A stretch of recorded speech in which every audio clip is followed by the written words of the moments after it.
Boston Mayor Michelle Wu here to welcome you to the 2023 Ginger Forum. I have always been grateful to the Joslin Diabetes Center for the work you do to combat diabetes in our Asian American community. Last year, I had the opportunity to join you for a taste of ginger and was moved by the center's commitment to this urgent life-saving work year after year. Just as discussions about health and communities of color demand cultural sensitivity, medicine for Asian Americans requires culturally relevant care. That's why I'm so excited about the Ginger Forum. It's spaces like this that are doing that critical work of making meaningful progress to ensure our communities are safe and comfortable when receiving life-saving care. I am so grateful to Joslin Diabetes and the AADI for holding this space and working tirelessly to raise awareness and improve care for Asian Americans living with diabetes across the city, Commonwealth, and country. I hope you all have a productive and insightful time at the Ginger Forum.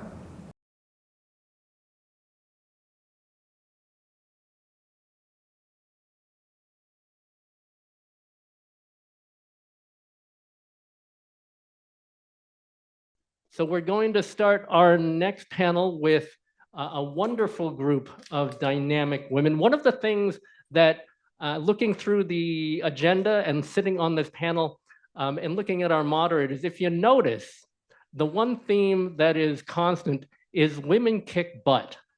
Look at the women on this panel, the moderators from before. I am so impressed by everybody that has been here. And I am excited to sit on this panel and moderate this panel with these three incredible, powerful, strong, smart women. I'd like to introduce each of them individually as they go to answer their questions. And then we'll hopefully, I'm not sure if we'll have enough time. Hopefully we'll have enough time for maybe a question or two. But our panel, actually, I get to introduce, I've been introducing every moderator. So how do I introduce myself? So I am devastatingly handsome and charming, but in a dangerous way. So, but anyway, see, I had to do that. I had this opportunity. They know me well enough so that, well, Dr. Nguyen does not, but Danielle and Nina know me well enough that I'll mess around a little bit. But thank you all for coming back into the hall. Thank you for making the break a little bit shorter. We were running a little bit behind, so we want to make sure that we catch up even just a little bit. So thank you for making that sacrifice. Our panel is Advocacy for Asian American Health, because there are our communities, I think as we've heard from previous panelists, and as we know from our own lived experiences, really do suffer a great deal and are underserved a great deal. And so we wanted to at least have one panel on some of the issues facing our community. And I think we have three wonderful panelists who have both worked in and lived in and have very deep lived experiences in their communities. And so I want to introduce each of them. First of all, Quincy City Councilor Nina Liang, former City Council President Nina Liang, who is also a member of the Massachusetts Asian American Commission. Councilor Liang, you have some very interesting stories from lived experiences, and the work that you do. Quincy, as many people know, has a huge Asian American population. And so the population that you serve has some unique issues and has faced some unique challenges. Would you like to talk a little bit about those? Yeah, sure. Thank you. And thank you so much for having me. When I saw Danielle's name on the list and then I saw Dr. Nguyen's background, I'm like, oh, talk about imposter syndrome, right? But I'm thrilled to be here today. You know, when Leverett asked me to come and take this opportunity to speak to all of you about representation and why it matters, I simply repeated back to him, well, representation matters, right? But that feels really redundant. And I feel like it's something we've heard.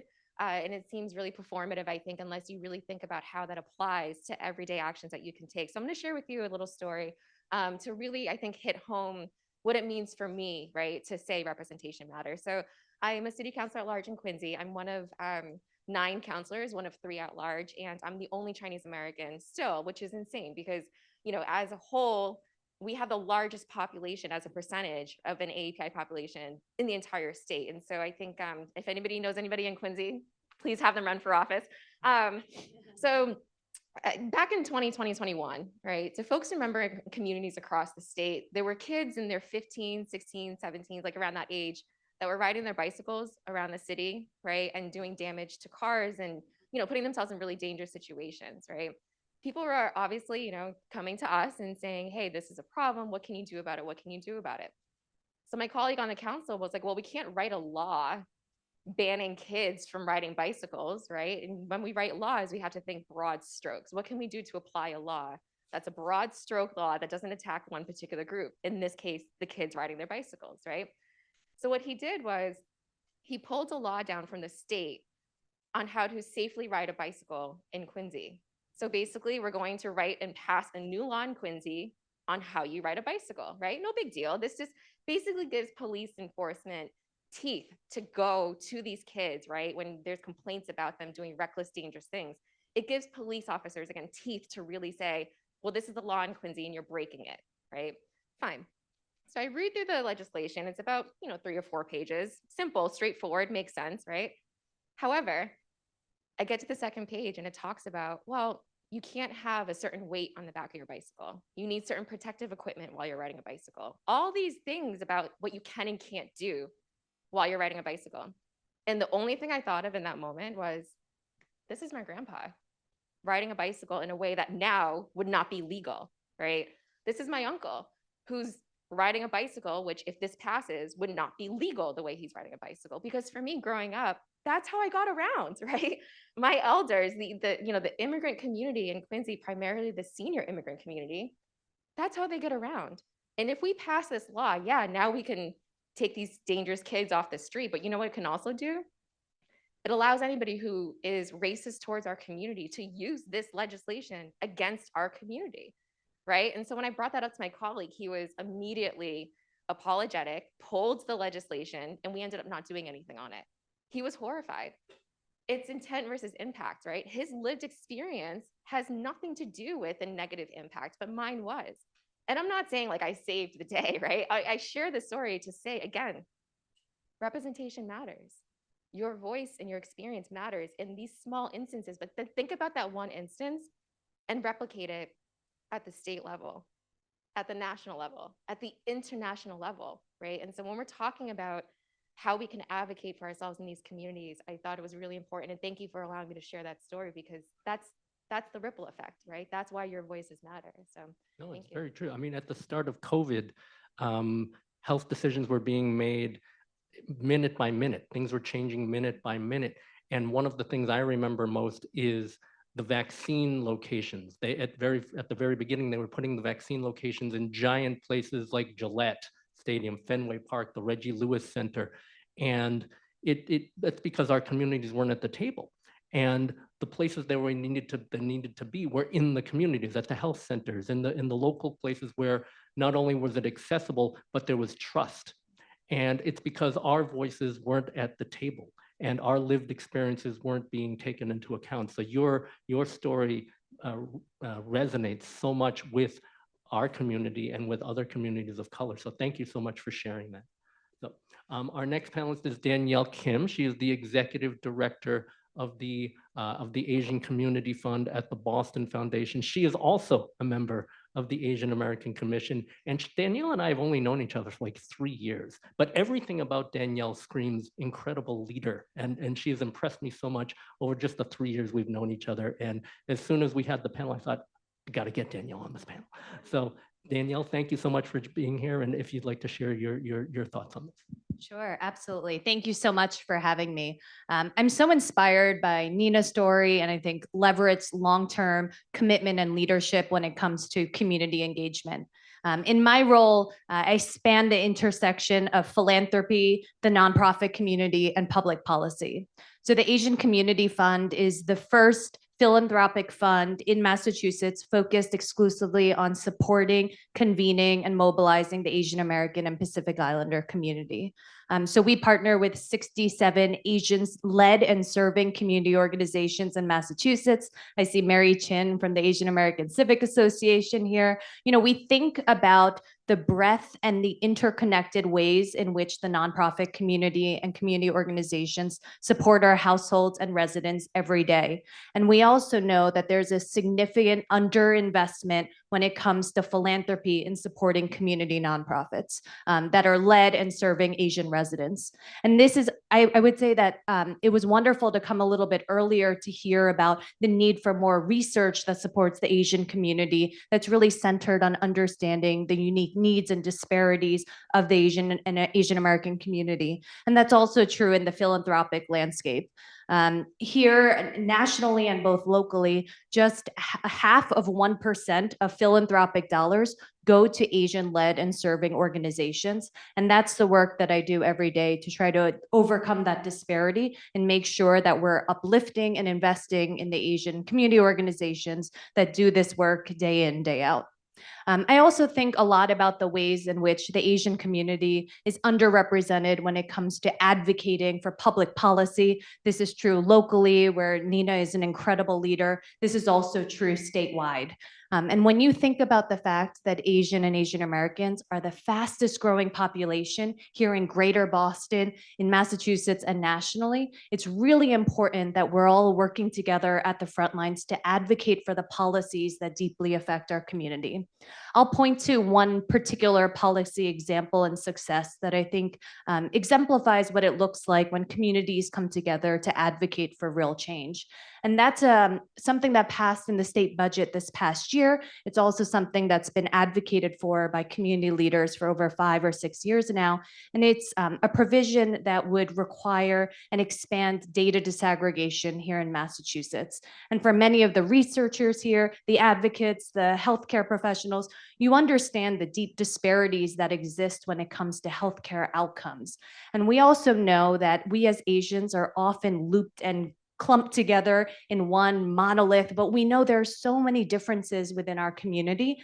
And what excites me and inspires me about this progress that we saw in the budget that passed this summer is that it will now require state agencies that collect demographic data to, where possible, disaggregate by ethnic, racial subgroup. And we know and we hope that this will really help unveil and unlift some of the unique needs that affect our community and will empower government agencies to be able to better tailor their services to meet these needs. So this is something that I'm really excited about and speaks to the importance of working at this intersection of research, policy, and practice. Great. Thanks so much for sharing that, Danielle. Our third panelist is Dr. Tam Nguyen.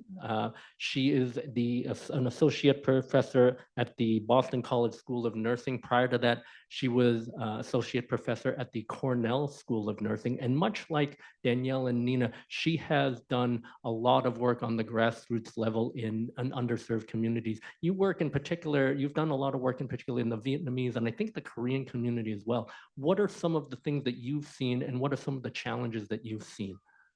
Yeah, thank you. And I would describe myself as a community-based participatory researcher, and I see a lot of my work as listening to people, patients, and communities. And what we've learned in working with the Vietnamese and the Korean communities and the larger Asian American community here in the greater Boston area is, I would say, a few different things. I'll focus first on providers who work with Asian American patients and then speak to the experiences of Asian American people with prediabetes or diabetes. And so first on the provider side, we've heard a lot this morning around how lifestyle management and these novel medications are really important.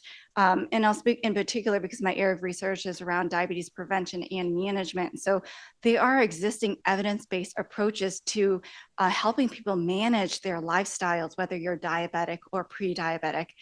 But being able to translate that into the population and to the people who really need it most has been really difficult in that when you ask a primary care provider, I think many people in this room or, patients of Joslin are particularly lucky in terms of the high quality of care you get. But the larger majority of Asian Americans tend to get care at primary care clinics in the community setting, where if you ask a primary care provider, what do you do for your pre-diabetic patient? They tell them, exercise more, eat, better, see me in 6 months to a year.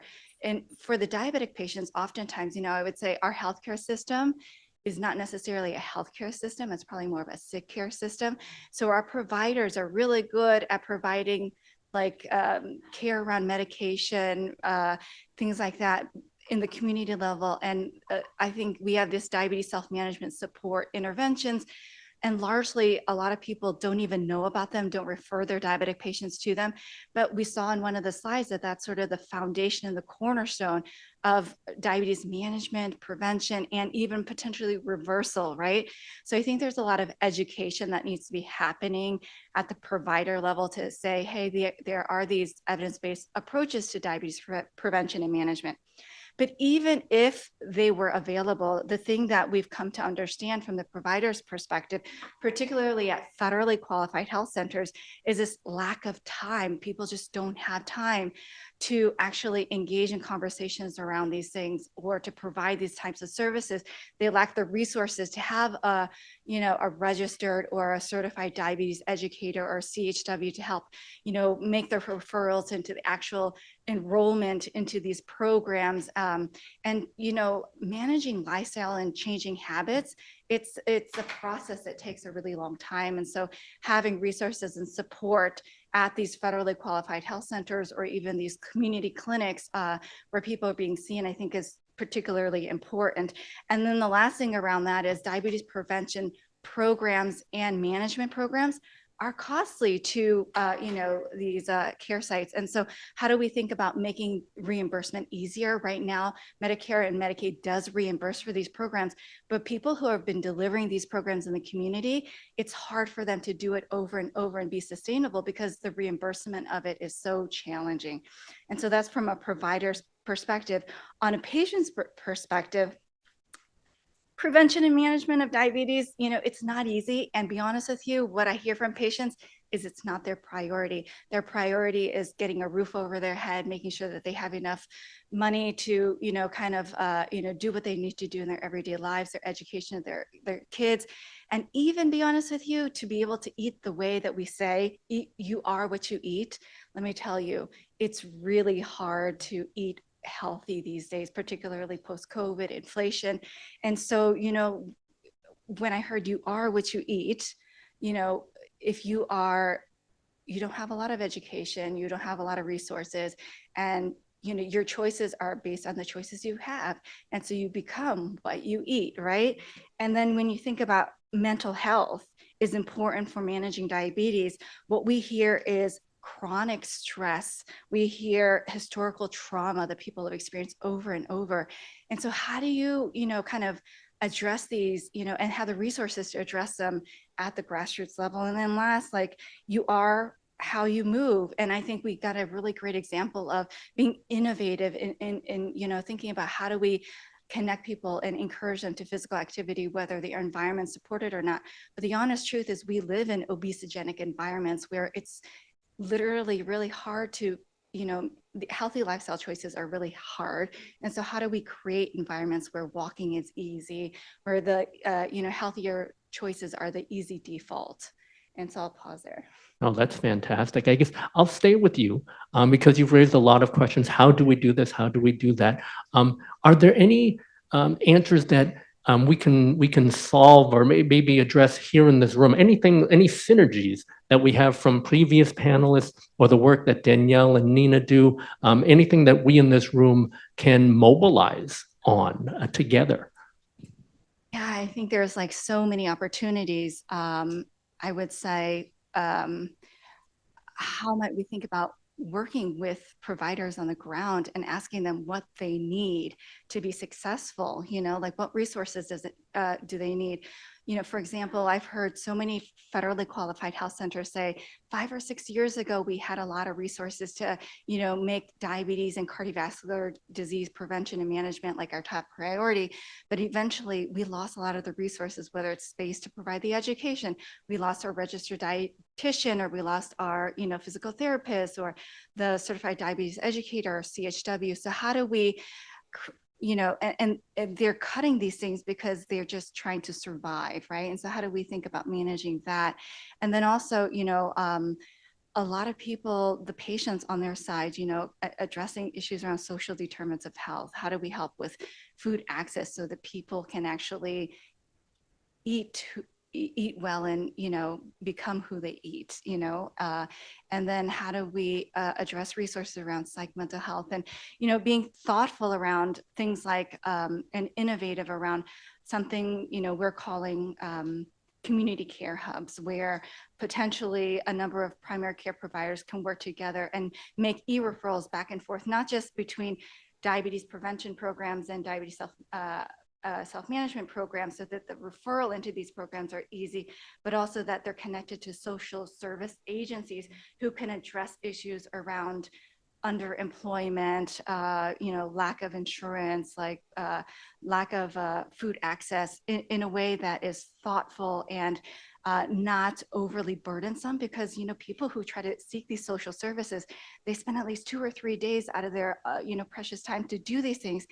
And, I think it's really tricky. And so I think there's lots of opportunities there. Great, thanks so much. I guess next up, Danielle. I know that right now your focus with the ACF and Asian Community Fund is philanthropically, but you've done so much more beyond ACF. What areas do you think that either philanthropy or some of the areas that you've worked in, what are some of the areas that you think that we could make forward progress in? Absolutely. So I'll raise one that I think Leverett deserves enormous credit for. And this is the work that Leverett has done to champion more representation on state boards and commissions. As some of you may know, there are 700 to 800 different commissions, boards, committees, councils that represent every sector, industry, occupation in the Commonwealth. And Leverett has been a real leader, I think, behind the scenes. He does not have an ego about this work. Will never take credit for it, but folks in the room should really understand the power that is really honed when these boards and commissions are filled with people who look like us, who have these lived experiences and really can help advocate for our communities. And I think this is also true at the local level too. So if I can leave you with one to do coming out of today's session, is to go to your city or town's website and look up the 40 to 60 boards and committees and councils that exist for your town. Each of these towns have a board of health. They have a council on aging. They have a committee that cares about supporting young people. They might have a committee for the library. They have a committee on every issue that you can imagine. And many of these commissions do not have significant representation of Asian or Asian American communities. And so I would implore you to really look into these local boards and commissions, as well as state boards and commissions, as levers for us to really help raise visibility for the issues that really impact our community. So you were talking a little bit about food access. Leverett, you were talking about vaccination sites. These state and local boards are places where people like us can say, this is the community center. This is the place where Asian communities come. And that's why we need to do food distribution here and provide culturally relevant foods that our neighbors and our communities are used to eating and cooking with. We can make sure vaccine sites are placed in centers that our community already comes to congregate. And so what I'll say is that representation engagement is so important. And for any of us to step up to serve on these boards and commissions is, I think, a really powerful opportunity to help hone our collective voice and power. Well, thanks so much, Danielle. Thanks for that shout out as well. And actually, yes, civic engagement is vitally important to our community. And in terms of my work, it was born out of my early days at the State House, when it was assumed that I was a member of the cleaning crew or I was a member of the mailing staff. And so, somebody who has done incredible work in civic engagement, particularly in the city of Quincy, is Nina. And so, Nina, if you want to take it another step forward in terms of talking about some of the things that you have done, or that in Quincy, or that we can do as a community in terms of civic engagement, I think that'd be a nice note to move forward on. All right, I'm gonna get a little soapboxy, right? Anybody that knows me knows that I'm deeply passionate about this. And we'll just go on and on and on until all of you run for office, right? So I'll try to keep it short. No, but like it's not about stepping up to run for office, right? I would love for each of you to. I think we all can, agree that Danielle absolutely should at some point. But we're all driven by elected officials at all levels, right? We're driven by the voters, okay? We're driven by who puts us into this job every day. every day. And if there is a community, and we know who votes, we know all of the information, right? And the data about who votes. We know, your demographic background, we know your age, we know your address. And if we look at that and we see, well, Asians don't really vote, Nina. Why are you targeting them? Why are you even talking to them? They don't vote in Quincy. Why talk to them? That conversation has been had more times than I can count, right? And again, I'm one elected official locally.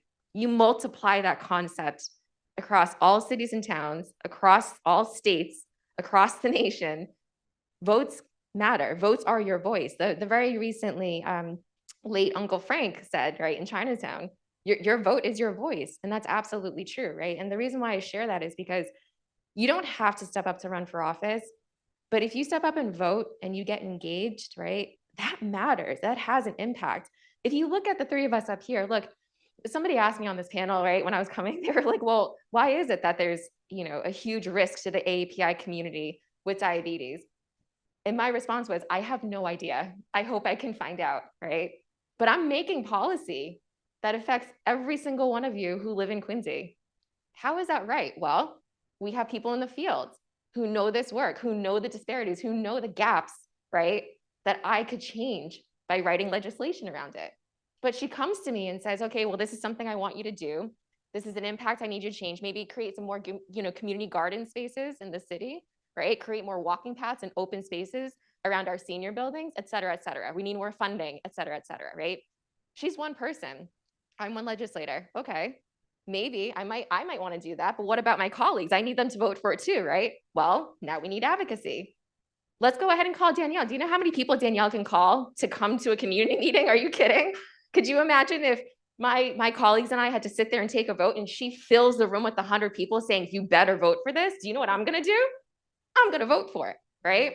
So there's 3 people up here, the experience, right? The advocacy, the power in community building, and then the person that actually makes the decision. Now there's 50 people in this room. Think about what you can do. Think about how much legislation this one single room can pass by doing it this way, right? And again, that happens at every level of government, not just in Quincy, not just in Boston, not just in Massachusetts, but nationwide, right? So my charge to all of you is be Dr. Nguyen, right? Be the Danielle, be the Nina in your community. You are taking your time on a Saturday to be here. You have value in your voice and your knowledge and your experience. It is valuable. At the very least, go vote this November. There is a local election every odd year. Go vote at the very least, right? A step above beyond that, again, be the Dr. Nguyen, be the Danielle, be the Leverett in your community. It's a slow process, but it works. I promise you it works. But we all need to step up and make sure that we're taking the ability that we have to do that and leaning into that power, right, and owning it. So thank you for letting me be so foxy. I appreciate it. Thank you, Nina. And if I can give out a shout out to the City Councilor is just one of Nina's title. Nina also runs an organization called Emerge Massachusetts, which trains progressive women to run for office. And so if anybody is interested, Danielle, to run for public office, Danielle, please go see, please sit next to, go see Nina and talk to her about that. If anybody is interested in applying or looking into a board or commission on the state or a local level, please come see me afterwards. I can forward you the contact information to apply and put your name in for a board or commission on the state level. I think we have, how much time do we have left? We have 5 minutes. We are so good and we are so efficient. We actually can answer 1, maybe 2 questions from the audience if anybody has it. Okay. You want the microphone or do you have one?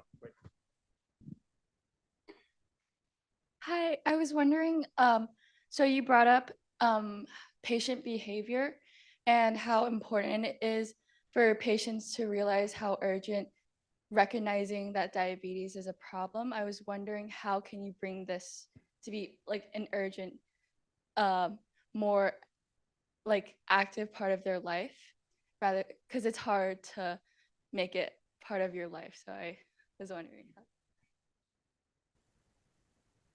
Thank Thank you. I appreciate that question. And you're spot on in part because we heard about the diabetes complications that could ensue if you don't manage it well.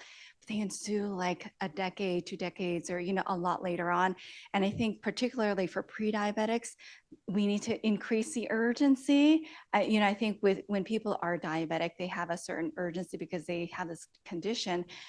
What we've heard from patients, pre-diabetic and diabetic, is that the provider is so valuable. Particularly Asian patients listen to their doctors like they're very good patients, at the, on the surface level, right? So if their provider tells them it's really important for you to engage in this diabetes prevention program or diabetes self-management program, or take this particular medication or use this particular device, more often than not, I think they will. They'll also face a huge challenge after that conversation, but at least it's a start, I would say.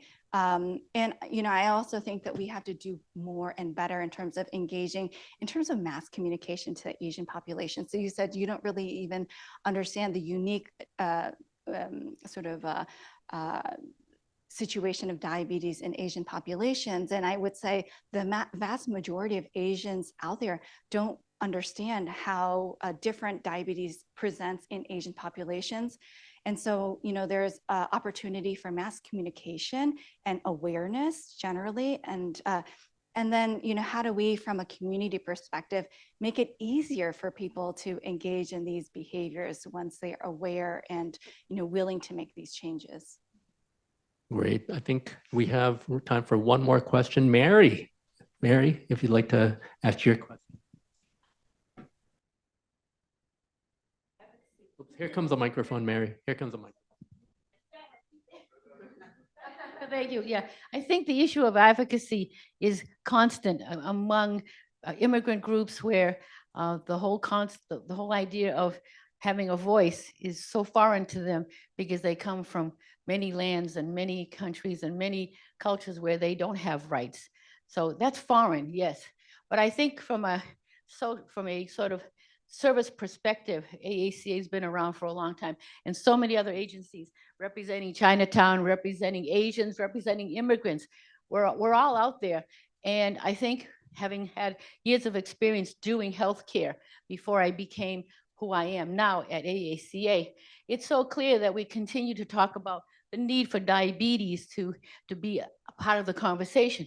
But I think there's a greater need, actually, and that is the need to figure out how we can get immigrants, Asian immigrants, to get a PCP. We just finishing an article for the Sampan about the misuse, the overuse of emergency rooms. I think we all know about that. Can you expound on PCPs for folks? Oh, I'm sorry, primary care physicians.